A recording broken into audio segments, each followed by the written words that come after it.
सीताराम जी की जय, राजा रामचंद्र की जय, पवन सुत हनुमान की जय।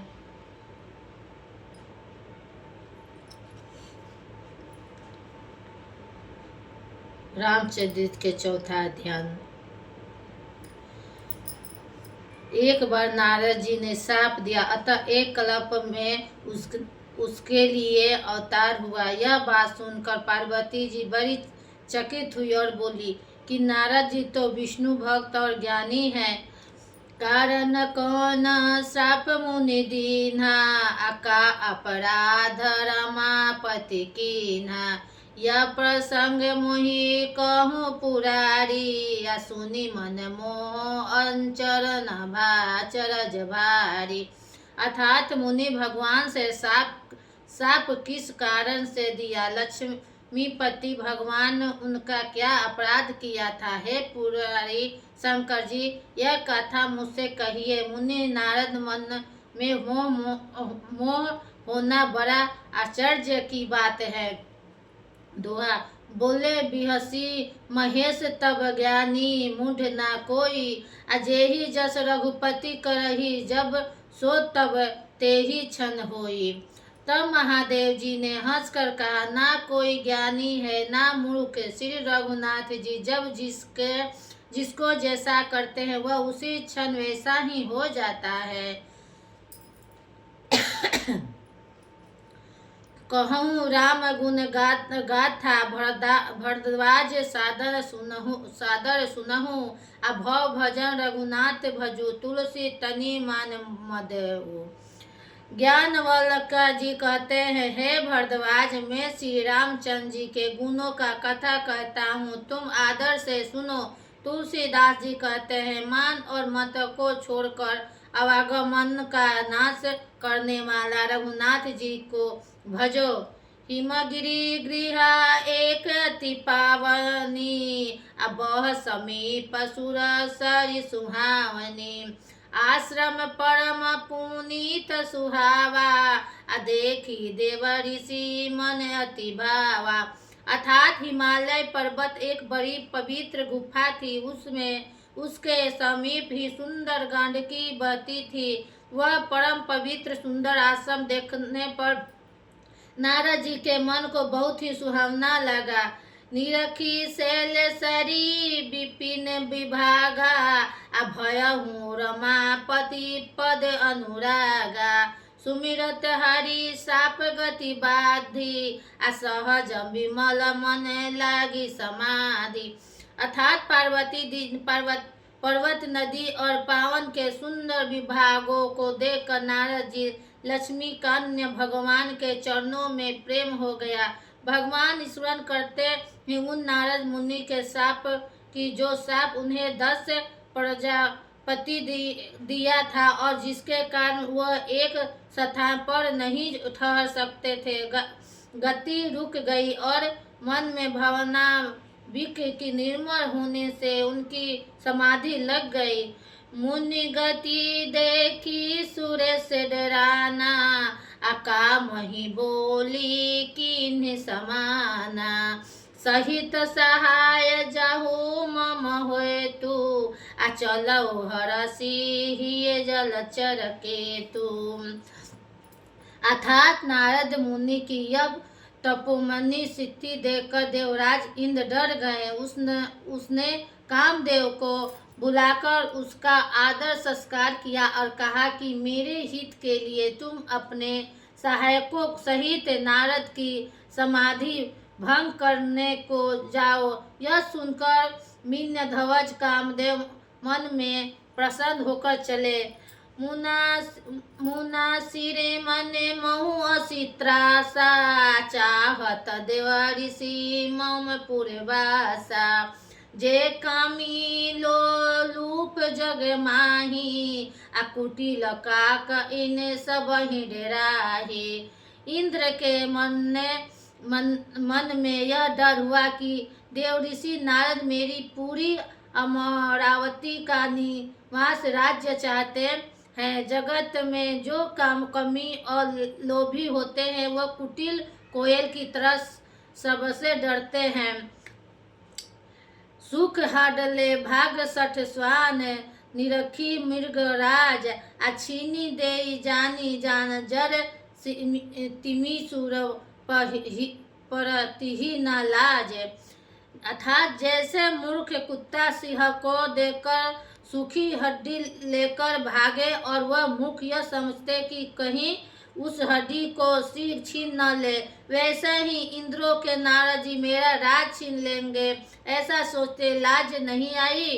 ते ही आश्रम ही मदन जब गयऊ, निज माया बसंत निरमयऊ। कुसुम विविध बिटप बहुरागा, कुजरी कोकिल गुजही भिंगा। जब कामदेव उस आश्रम में गया तब उसने अपनी माया से वहाँ बसंत ऋतु का उत्पन्न किया। तरह तरह के वृक्षों पर रंग बिरंगे फूल खिल गए, अन्न पर कोयल के कुकने लगी और भोरे गुजार करने लगे। चली सुहामनी त्रिविध बयारी, अकाम कृषानु बढ़निहारी। रभादी सुरनारी नबीना, असंकर असमसर कल परवीना। काम गृह को भड़काने वाला 3 प्रकार की शीतल मंद और सुगंध सुहावनी हवा चलने लगी। रंभा आदि नवयुक्ति देवनंद नए, जो सब ही सब काम में निपुण थी। करही गान बहुत तान तरंगा, आ बहु विधि किरण ही पानी पतंगा। आ देखी सहाय मदन हरसाना, आ किन्हीं पुनि पर पंच विधि नाना। अर्थात वे बहुत प्रकार की तानों की तरह के साथ गाने लगी और हाथ में गेंद लेकर नाना प्रकार के खेल खेलने लगी। कामदेव अपने इस सहायक को देखकर बहुत प्रसन्न हुआ और फिर उसने नाना प्रकार के माया जल किए। काम कला कछु मुनि न व्यापी, निज भय डरऊ मनोभव पापी। सिम की चापी सकर को तासु, बर रखवार रमापति जासु। श्री रामचंद्र की जय, पवन सुत हनुमान की जय। परंतु कामदेव कोई भी कला निपुण असर ना कर सकते। तब तो पापी कामदेव अपने ही नाश के भय से डर गया। लक्ष्मीपति भगवान जिसके बड़े रक्षक हो, भला उसके सीमा मर्यादा को कोई दबा सकता है। सहित सहाय सब संभीत अतिमानी, हारी मन मेन। गहेसी जाई मुनि चरण, तब कही सूठी आरत देन। तब अपने सहायकों को समेत कामदेव ने बहुत डर कर और अपने मन में हार मानकर बहुत ही शर्त दिन वचन कहते हुए मुनि के चरणों में जा पड़ता है। भयहु नारद मन कछु रोषा, आ कहिए प्रिय वचन काम परितोषा। नाई चरण सिरु आयसु पाई, आ गयउ मदन तब सहित सहाय। अर्थात नारद जी मन में कुछ भी क्रोध न आया। उन्होंने प्रिय वचन कहकर कामदेव को समाधान किया। तब मुनि चरण में सिर नवाकर और उनकी आज्ञा पाकर कामदेव अपने सहायक को सहित लौट गया। मुनि सुलता ने अपनी करनी, असुरपति सभा जाई सब वरनी। सुनी सबके मन अचरजु आवा, मुनि प्रशंसी हरि सिरुनावा।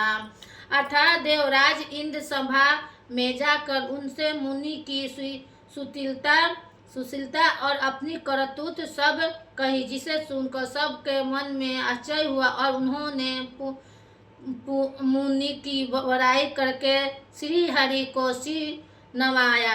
तब नारद गवने शिव पाई, अजीता काम मिति मन माही। मार चरित शंकर ही सुनाई, अति प्रिय जानी महेश सिखाए।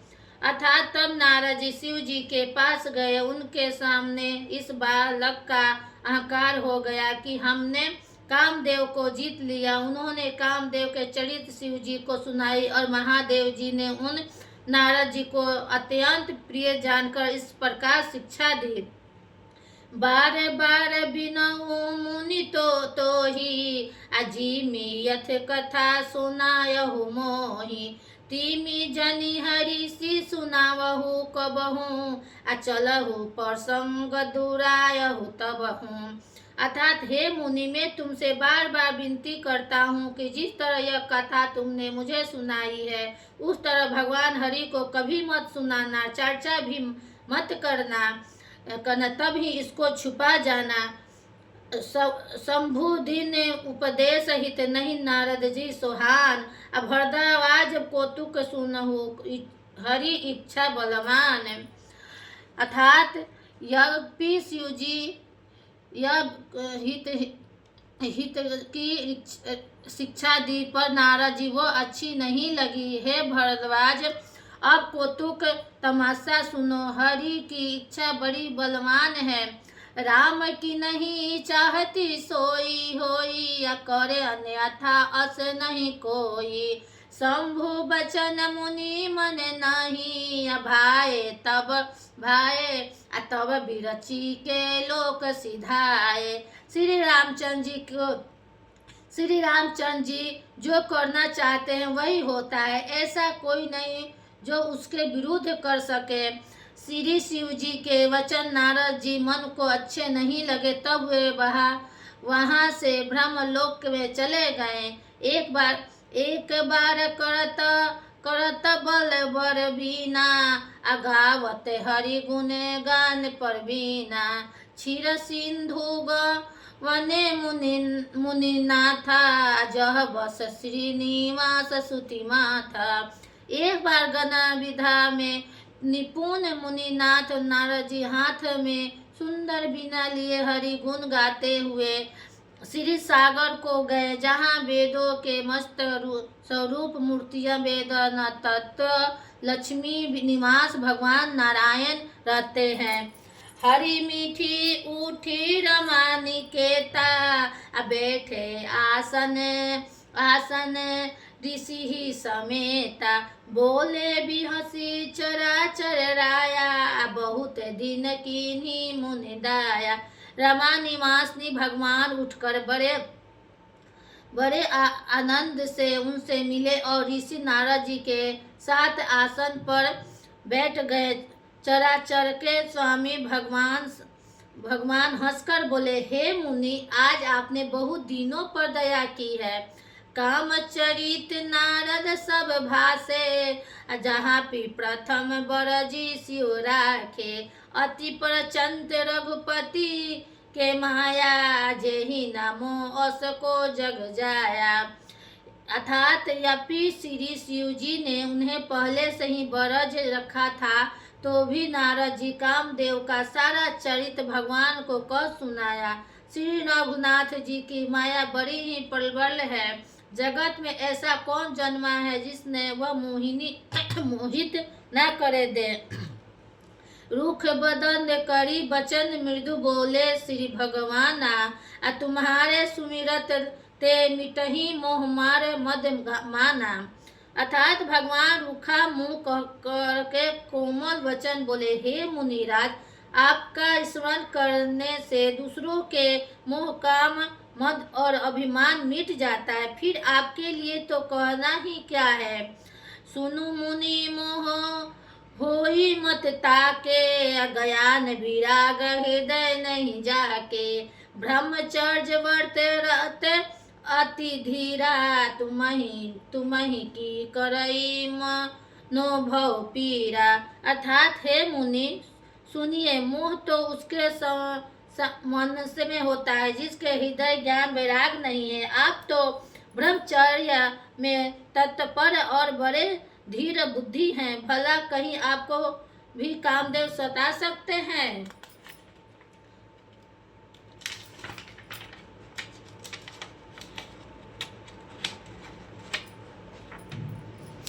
श्री रामचंद्र की जय, पवन सुत हनुमान की जय।